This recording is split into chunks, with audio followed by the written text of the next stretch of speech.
Welcome back candidate. एक बार फिर से आप लोगों का वेलकम है my M my future YouTube channel पर। ए लेवल पास करने की सीरीज़ में आज का जो हमारा पेपर है वो है A7R5 डेटाबेस टेक्नोलॉजीज जनवरी 2023 का जो पेपर है नाइलेट द्वारा जो कंडक्ट करा गया था उसका कंप्लीट सॉल्यूशन पार्ट ए का हम इस वीडियो में देखने वाले हैं। और पार्ट बी के लिए स्पेशली जो सीरीज़ बनाई गई है आप उसको फॉलो कर सकते हैं। यदि अभी तक आपने इस यूट्यूब चैनल को सब्सक्राइब नहीं किया है तो प्लीज़ सब्सक्राइब कर लीजिए, लाइक कीजिए और शेयर कीजिए, क्योंकि यहाँ पर आपको कम्प्लीटली सॉल्यूशन मिलता है नाइलेट क्रेडिटेड कोर्सेज का। O level, A level, triple C, VCC, B level, multiple courses की इन्फॉर्मेशन आपको मिलती है। तो आइए स्टार्ट करते हैं। A7R5 डेटाबेस टेक्नोलॉजीज जनवरी 2023 का जो पेपर है। तो जैसा कि आप लोगों को पता है कि 10 MCQ क्वेश्चंस आते हैं, तो पहले उनको डिस्कस करते हैं। 10 MCQ। Question number 1.1, A database management system DVMS is a. तो देखिए डेटाबेस मैनेजमेंट सिस्टम क्या है, तो कलेक्शंस ऑफ इंटरलेटेड डेटा है। बिल्कुल सही बात है, कलेक्शंस ऑफ इंटरलेटेड डेटा है ये। Collections of program to access data, तो कलेक्शंस ऑफ प्रोग्राम्स भी होते हैं जो डेटा को एक्सेस करने के लिए यूज़ किए जाते हैं। Collections of data describing one particular enterprises, बिल्कुल, यानी कलेक्शंस ऑफ डेटा डिस्क्राइब करता है ये एक पर्टिकुलर एंटरप्राइजेस के लिए।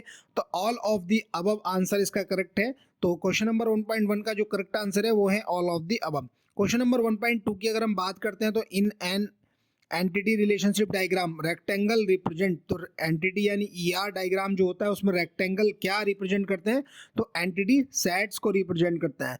Question number 1.3, which of the following is not A schema. तो स्कीमा सबसे पहले जानते हैं क्या होता है स्कीमा।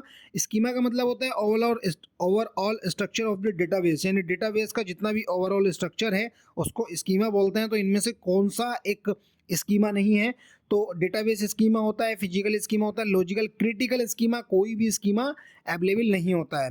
क्वेश्चन नंबर 1.4 की अगर हम बात करते हैं, the number of entities associated in relationship is called as it's.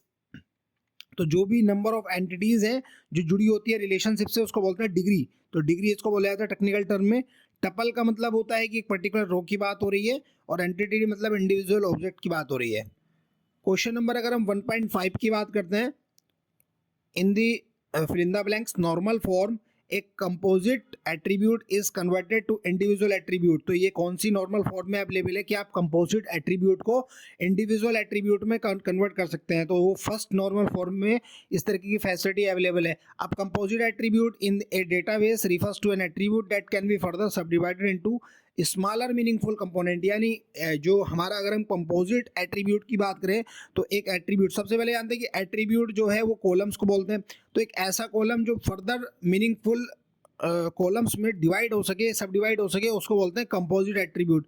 ये किस नॉर्मल फॉर्म में एप्लीकेबल बनता है, ये बनता है फर्स्ट नॉर्मल फॉर्म में। और इसका अगर हम एग्जांपल की बात करें कंपोजिट एट्रीब्यूट का, होता है एड्रेस।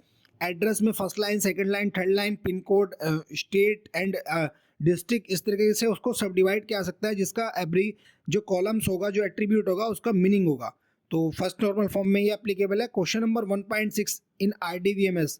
तो RDBMS की मल्टीपल टाइम्स फुल फॉर्म भी पूछी गई, रिलेशनल डेटाबेस मैनेजमेंट सिस्टम इसको बोलते हैं। Data is represented as a collections of relations. तो देखिए जो RDBMS होता है, तो RDBMS के अंदर क्या होता है कि जो डेटा होता है वो किस फॉर्म में रिप्रेजेंट करता है, उसको बोलते हैं रिलेशंस। क्योंकि एक्चुअली क्या है कि डेटा टेबलर फॉर्म में तो होता है, बट टेबलर फॉर्म का भी यहाँ पर नाम जो टेक्निकल टर्म है वो है रिलेशंस। तो रिलेशंस के जो कलेक्शंस होता है उसमें डेटा रिप्रेजेंट होता है RDBMS में। Relation refers to a table. देखिए रिलेशंस का मतलब होता है टेबल जिसके अंदर होती है रो और कॉलम्स।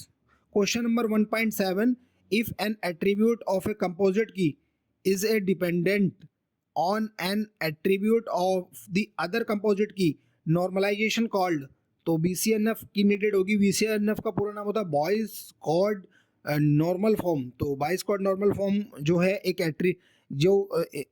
एट्रीब्यूट अगर कोई कंपोजिट की डिपेंड होती है एक अदर कंपोजिट की पर। कंपोजिट की का मतलब कि काफ़ी सारे कॉलम्स को मिलकर एक कीज बनाई गई, जैसे आपका नाम, फादर नेम और एक रोल नंबर, तीनों को जोड़कर एक की बनाई गई जिसको बोलेंगे कंपोजिट की। और वो कंपोजिट की डिपेंडेंट होगी एक अदर कॉलम्स पर, तो वो किस नॉर्मलाइजेशन फॉर्म में होगा, वो होगा BCNF में। Question number 1.8, the fill in the blanks operator preserves unmatched row of the relation being joined। तो देखिए क्वेश्चन फिर से रिपीट हुआ है, लास्ट टाइम जुलाई 2022 में पूछा गया था। तो यदि अभी तक आपने पुरानी सीरीज को नहीं हमारी अभी फॉलो किया है, जो पुराने ओल्ड पेपर हमने सोल्व कराए हैं, तो वहाँ पर आपको आई बटन पर उसका लिंक मिल जाएगा, आप प्लीज़ उसको फॉलो कीजिए, देखिए और समझिए, क्योंकि बहुत इंपॉर्टेंट रोल है एग्जिस्टिंग पेपर्स का जो ऑलरेडी पेपर कंडक्ट कराए जा चुके हैं NALED द्वारा। तो ये डेडिकेटेड चैनल है, इसलिए यहाँ पर कंप्लीट सॉल्यूशन हर क्वेश्चंस का आपको मिलेगा।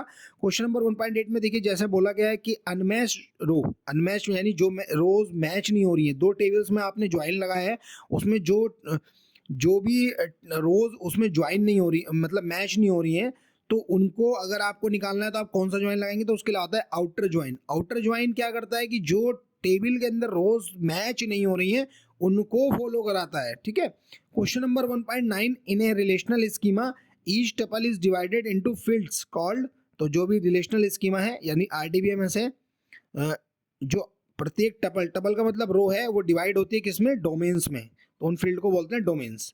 क्वेश्चन नंबर 1.10, तो देखिए यहाँ पर स्कीमा, यहाँ फिल होगा schema define the structure of a relation which consist of a fix set of attribute domain pair. देखिए मैंने अभी आपको बताया था यहाँ पर एक स्कीमा जो 1.3 में पूछा गया था स्कीमा, तो स्कीमा मैंने बताया था कि ओवरऑल स्ट्रक्चर होता है डेटाबेस का। तो स्कीमा क्या है, एक डिफाइन करता है, क्या करता है, स्ट्रक्चर को किसी भी रिलेशनशिप में, और जिसके अंदर फिक्स सेट ऑफ एट्रीब्यूट यानी कॉलम्स, डोमेन पेयर्स होते हैं। देखिए डोमेन्स यहाँ पर आ गया, डोमेन पेयर्स होते हैं, तो यहाँ पर स्कीमा आएगा। तो देखिए आपको अगर टेक्निकल वर्ड की नॉलेज है, यहाँ पर टेक्निकल वर्ड आपको आते हैं अच्छे से, तो उन वर्ड से आप क्या कर सकते हो, नॉलेज के अकॉर्डिंग ये आंसर्स को दे सकते हो।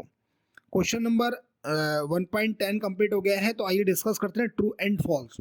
Question number 2.1, data manipulation language enables user to retrieve information store in database. बिल्कुल ये ट्रू है, यानी जो डेटा मैनिपुलेशन लैंग्वेज होती है वो यूजर को सक्षम बनाती है कि वो इंफॉर्मेशन जो डेटाबेस में स्टोर है उसको निकाल सकते हैं।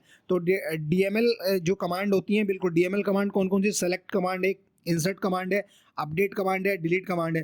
तो जो सेलेक्ट कमांड है वो क्या करेगी, रिट्राइव करेगी इन्फॉर्मेशन को on the basis of condition और नॉन कंडीशन, ठीक है। तो यहाँ पर ट्रू होगा ये।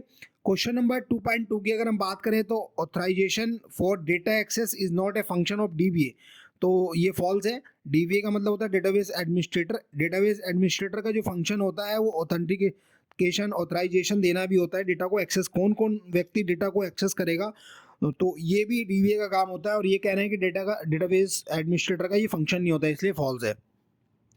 Question number 2.3, a logical schema is a standard way of organising information into accessible parts, तो बिल्कुल ट्रू है ये। लॉजिकल स्कीमा एक स्टैंडर्ड वे है, यानी एक स्टैंडर्ड रास्ता है जो ऑर्गेनाइज करता है इंफॉर्मेशन को इनटू एक्सेसिबल पार्ट्स के रूप में, बिल्कुल सही बात है, ट्रू है ये। Question number 2.4, like predicate is used to determine whether of a table contains duplicate rows, तो ये फॉल्स है कि like जो ऑपरेटर होता है वो क्या ये डिसाइड करता है कि टेबल के अंदर डुप्लीकेट रोज हैं, तो बिल्कुल फॉल्स है। एक्चुअली क्या होता है कि अगर हमको ये डुप्लीकेट रोज को फाइंड करना है तो उसके लिए हमको काउंट के साथ ग्रुप बाय लगाना पड़ता है, ठीक है, ग्रुप बाय के साथ काउंट लगाना पड़ता है, और हैविंग क्लाउज लगाना पड़ता है, ना कि लाइक। तो देखिए क्लाउज जो है, लाइक जो है, ये यहाँ पर ये डुप्लीकेट रोज को फाइंड नहीं करता, इसलिए फॉल्स होगा। और इस तरीके की जो क्वेरीज हैं, ये क्वेरीज को समझने के लिए हमारी practical series already YouTube channel पर अवेलेबल है, उसका भी आई बटन में या फिर डिस्क्रिप्शन बॉक्स में उसका लिंक मिल जाएगा, उसको फॉलो कीजिए, प्रैक्टिकल अपना स्ट्रॉन्ग करिए, जिससे कि आपको जॉब लेने में आसानी हो। Question number 2.5, domain integrity is to ensure that only valid values can be assign to each data item, तो बिल्कुल ट्रू है, यानी डोमेन इंटीग्रिटी जो होती है वो ये डिसाइड करती है कि एक वैलिड वैल्यूज किसी भी डेटाबेस के डेटा आइटम्स को जो है असाइन हो, तो बिल्कुल ठीक है, ट्रू है ये। Question number 2.6, semi join operator is basically A join follow by A project on the attribute of first relation, तो बिल्कुल ट्रू है ये, यानी जो सेमी ज्वाइन ऑपरेटर होता है वो क्या करता है, बेसिकली ज्वाइन करता है एट्रीब्यूट यानी कॉलम्स को, वो भी फर्स्ट रिलेशन पर, बिल्कुल ट्रू है ये। Question number 2.7, project is a binary operator in relational algebra, ये बिल्कुल फॉल्स है, क्योंकि प्रोजेक्ट जो है वो एक यूनरी ऑपरेटर है, और जो रिलेशनल अलजेब्रा में जो प्रोजेक्ट ऑपरेटर है वो डिनोट किया जाता है पाई से, और वो क्या है, यूनरी ऑपरेटर है, और यहाँ पर बोला गया कि ये बाइनरी ऑपरेटर है, तो इसलिए ये फॉल्स हो गया। Question number 2.8 group by clause specifies a search condition for a group और एन एग्रीगेट। तो बिल्कुल फॉल्स है ये, यानी ग्रुप वाइज जो क्लाउज होता है वो स्पेसिफाई करता है सर्च कंडीशन को और किसी ग्रुप के आधार पर या फिर किसी एग्रीगेशन पर। तो बिल्कुल फॉल्स है। The group wise clause is used to group the result set by one और मोर कॉलम्स। तो देखिए ये ग्रुप करता है रिजल्ट को सेट बाय वन और मोर कॉलम्स के आधार पर, तो ये फॉल्स है इसलिए। Question number 2.9 there are 3 level of abstraction in database. तो बिल्कुल ट्रू है ये कि जो डेटाबेस में जो डेटाबेस मैनेजमेंट सिस्टम है उसमें 3 टाइप्स के लेवल्स होते हैं एब्स्ट्रैक्शंस के। पहला होता है कंसेप्चुअल लेवल यानी कंसेप्चुअल स्कीमा जिसको बोलते हैं, सेकंड होता है लॉजिकल लेवल या फिर लॉजिकल स्कीमा जिसको बोलते हैं, और थर्ड होता है फिजिकल लेवल यानी फिजिकल स्कीमा जिसको बोला जाता है। तो ये क्वेश्चन ट्रू है कि 3 लेवल का एब्स्ट्रैक्शंस अवेलेबल होता है। क्वेश्चन नंबर 2.10 अल्टरनेट की is not A type of SQL constraint. तो बिल्कुल ट्रू है ये, क्योंकि अल्टरनेट की जो है एक टाइप नहीं है किसका, एसक्यूएल कंस्ट्रेंट का। अब the term alternate is not a standard constraint type. तो देखिए कोई स्टैंडर्ड नहीं है इसका कंस्ट्रेंट, इसलिए ये क्या है, ट्रू है। तो ये 10 जो है ट्रू एंड फॉल्स को हमने डिस्कस कर लिया है। आइए डिस्कस करते हैं मैचिंग क्वेश्चंस को। Question number 3.1 entity relationship model यानी ईआर मॉडल की बात हो रही है तो उसको बोलते हैं डेटा मॉडल। ये क्या है, डेटा मॉडल है, तो इसके साथ जो मैच होगा वो बी होगा, एंटिटी रिलेशनशिप मॉडल यानी data model. Question number 3.2 top to bottom relationship. तो टॉप टू बॉटम रिलेशनशिप यानी डी, यानी उसको बोलते हैं हिरार्चिकल स्कीमा। हिरार्चिकल स्कीमा का मतलब top to bottom relationship. Question number 3.3 eliminate duplicate rows. अगर आपको डुप्लीकेट रोज को एलिमिनेट करना है तो मैंने अभी आपको ऊपर भी बताया था क्या यूज़ करेंगे, एक तो डिस्टिंक्ट आप यूज़ कर सकते हैं या फिर आप वहाँ पर यूज़ कर सकते हैं हैविंग क्लाउज के साथ काउंट। तो अगर आपको हटाना ही है तो मतलब यूनिक ही रो देखनी है तो वहाँ पर आप क्या करेंगे, डिस्टिंक्ट कमांड का यूज़ करेंगे। क्वेश्चन नंबर 3.4 कैंडिडेट की। तो कैंडिडेट की क्या है, एक सरोगेट की है, सरोगेट की है, ठीक है। Question number 3.5 DDL statement. DDL statement क्या है, ड्रॉप, यानी डेटा डेफिनेशन लैंग्वेज है। डेटा डेफिनेशन लैंग्वेज में आएगी ड्रॉप कमांड, क्योंकि ड्रॉप कमांड टेबल के स्ट्रक्चर को ड्रॉप कर देगी, खत्म कर देगी। Question number 3.6 minimal data redundancy. Minimal data redundancy किस में होगी, तो इम्प्रूव डेटा कंसिस्टेंसी। जब हम कंसिस्टेंसी डेटा की मतलब इम्प्रूव करेंगे तो वहाँ पर क्या होगा, मिनिमल डेटा रिडेंसी होगी, डेटा रिपीट होगा बहुत कम। तो question number 3.7 Meta data. Meta data क्या है, तो डेटा डिक्शनरी यानी डेटा अबाउट डेटा और डेटा डिक्शनरी इसका सही करेक्ट होगा, यानी डेटा के बारे में जानकारी जो रखती है बहुत ही डेटा डिक्शनरी, और ये मेटा डेटा की डेफिनेशंस को फॉलो करती है। Question number 3.8 virtual table. Virtual table कहाँ पर में क्या यूज होगा, व्यू, यानी वर्चुअल टेबल क्या होती है इसको भी थोड़ा समझते हैं। तो in database virtual table also known as view, इसको क्या बोला जाता है वर्चुअल टेबल को, उसको व्यूज भी बोला जाता है। Is a logical representation of data. ये क्या है, लॉजिकल रिप्रेजेंटेशन है डेटा का फ्रॉम वन और मोर फिजिकल टेबल, यानी 2 या 2 से अधिक टेबल की जो फिजिकल टेबल है उसका एक लॉजिकल रिप्रेजेंटेशन है। It is not a real table. ये रियल टेबल नहीं होती है, कहीं पर डेटा इसका स्टोर नहीं होता है, बल्कि ये 2 या 2 से अधिक टेबल्स के रिजल्ट को कुछ समय के लिए रिप्रेजेंट करती है। तो वर्चुअल टेबल को क्या बोलते हैं, व्यूज भी बोलते हैं। क्वेश्चन नंबर 3.9 रो क्या है, तो देखिए रिकॉर्ड है, किसी पर्टिकुलर टेबल के अंदर एक रिकॉर्ड को रोज बोलते हैं, रो बोलते हैं या फिर टपल भी बोलते हैं।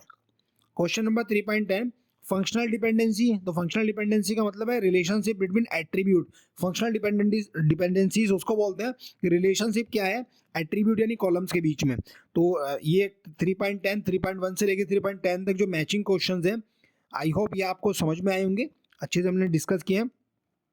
क्वेश्चन नंबर 4 की अगर हम बात करें तो यहाँ फिल इन द ब्लैंक्स, जैसे आप लोगों को पता है कि 4.1 यहाँ पे फिल इन द ब्लैंक्स पूछा गया है, is the process of organising data into related tables. तो इसको बोलेंगे नॉर्मलाइजेशन। तो नॉर्मलाइजेशन क्या है, एक प्रोसेस है ऑर्गेनाइज करने का डेटा को इनटू रिलेटेड टेबल्स, जो भी इससे संबंधित टेबल्स हैं उसको नॉर्मलाइजेशन करने का। Question number 4.2 weak entity. तो यहाँ पर आएगा weak entity does not have a distinguish attribute if its own and mostly are dependent entities which are part of some another entities. देखिए क्या है कि वीक एंटिटीज़ का मतलब है कि वो एंटिटीज जिस पर और कॉलम्स जो है ये नहीं हो सकते हैं, क्या कहते हैं, डिपेंड नहीं हो सकते हैं, ठीक है, और एंटिटीज पे डिपेंड नहीं हो सकती, तो उसको बोलते हैं weak entities. Question number 4.3 query is use to retrieve tuple from the relation, यानी टपल मतलब रो को आपको निकालना है, तो रो को अगर आपको रिलेशन मतलब टेबल के बीच में से अगर आपको रो को फैच करना है तो उसके लिए क्वेरी का यूज़ करेंगे। ठीक है, क्वेरी कोई भी क्वेरीज हो सकती है, सेलेक्ट क्वेरीज के थ्रू निकाल सकते हैं।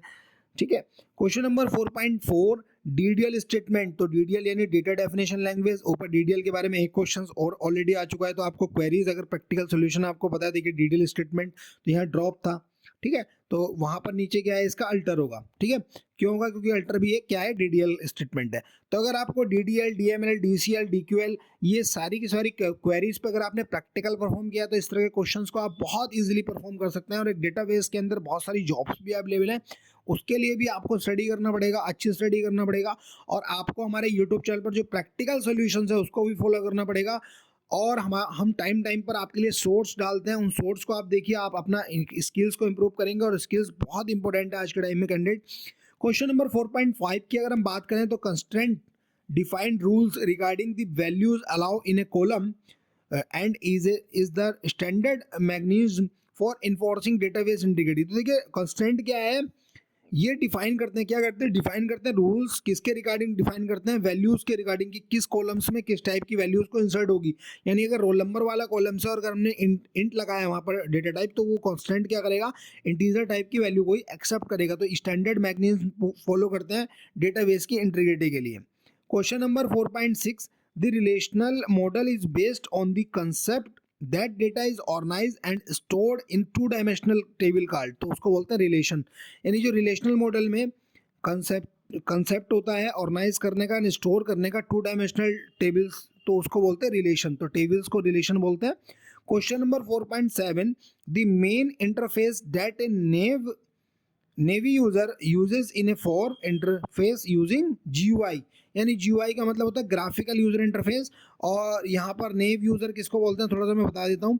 देखिए नेव यूजर का मतलब है कि वो यूजर जिसको प्रोग्रामिंग की या किसी डेटाबेस या किसी भी चीज़ की इंटरनली जानकारी नहीं है, ओनली वो एक्सटर्नली रूप से यूज़ कर रहा है। जैसे बहुत सारे एप्लीकेशंस हैं तो आप उनको यूज़ करते हो, उसके इंटरनली क्या पार्ट है उसको आपको नहीं पता, उसको नेवी यूजर बोलते हैं। और वो कैसे करता है, GUI के थ्रू, यानी ग्राफिकल यूजर इंटरफेस के थ्रू। क्वेश्चन नंबर 4.8 की अगर हम बात करें, retrieval of data is done by using a normalisation. तो देखिए यहाँ पर नॉर्मलाइजेशन क्या है, ऊपर भी आ गया है। ठीक है, ठीक है, यहाँ पर क्या है, तो देखिए यहाँ पर थोड़ी सी मिस्टेक हुई है, यहाँ पर नॉर्मलाइजेशन का आंसर करेक्ट ऊपर दिया हुआ है, बट अगर हम बात करें retrieving of data is done by using select, तो यहाँ पर सेलेक्ट क्वेरी दी गई होगी। देखिए सेलेक्ट क्वेरी F दिया हुआ है, तो F यहाँ पर इसका करेक्ट आंसर होगा F, यानी सेलेक्ट क्वेरी। तो इस तरीके का क्वेश्चंस आप ध्यान रखिए कि retrieving of data is done bye select query. ठीक है, यहाँ पे सेलेक्ट आएगा। क्वेश्चन नंबर 4.9 की अगर हम बात करें तो DVA यानी I यहाँ पर आएगा। DVA यानी database administrator is responsible for overall control of the database system. तो बिल्कुल DVA की रिस्पॉन्सिबिलिटी है कि ओवरऑल कंट्रोल करेगा डेटाबेस सिस्टम का। क्वेश्चन नंबर 4.10 की अगर हम बात करते हैं candidate, the overall description of A database is called a schema, यानी मैंने आपको डेफिनेशन देखी, ये क्वेश्चन कब से चलता हुआ आ रहा है, 1.3 से ऑपरेट होते हुआ आ रहा है कि यहाँ से स्कीमा स्टार्ट हुआ था। 1.3 की अगर हम बात करें, ये देखिए, तो नॉट ए स्कीमा, तो मैंने आपको बताया था ओवरऑल स्ट्रक्चर होता है किसका, डेटाबेस का, तो ओवरऑल स्ट्रक्चर होता है डेटाबेस का, तो यहाँ पर उसकी डेफिनेशन भी बोल दी गई है। और इसका MCQ में भी क्वेश्चन आ गया था, ट्रू फॉल्स में भी आ गया था। तो the overall description of A database is called schema, तो स्कीमा होता है। तो ये 10 क्वेश्चन भी हमने डिस्कस कर लिए हैं। पार्ट B के लिए स्पेशली मैं आपको ऑलरेडी बता चुका हूँ कि सारे के सारे क्वेश्चंस को स्पेशली सॉल्व किया गया है, जिससे कि आप इजीली तौर पर प्रैक्टिकल थियोरेटिकल भी नॉलेज ले सकें और आपकी नॉलेज इंप्रूव हो सके, स्किल इंप्रूव हो सके।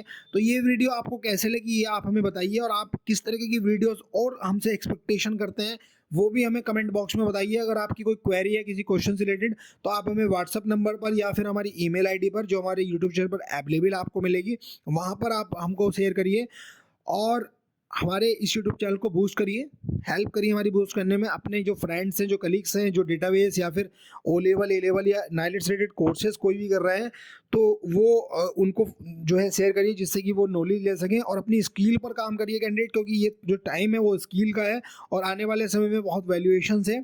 और हमारा जो अदर यूट्यूब चैनल है जिस पे जॉब की नोटिफिकेशन मिलती है, उसका लिंक भी आपको आई बटन में मिल जाएगा, उस पर क्लिक कर आप सब्सक्राइब कर सकते हैं। टाइम टाइम से आपको जॉब्स की नोटिफिकेशन भी मिलती रहती हैं। तो आई होप कि ये आपको अच्छा लगी होगी वीडियो और आपने अच्छे समझा होगा। मेहनत करिए, आगे बढ़िए, कोई डाउट है तो हमसे पूछिए। Thanks for watching this video. Okay, bye bye.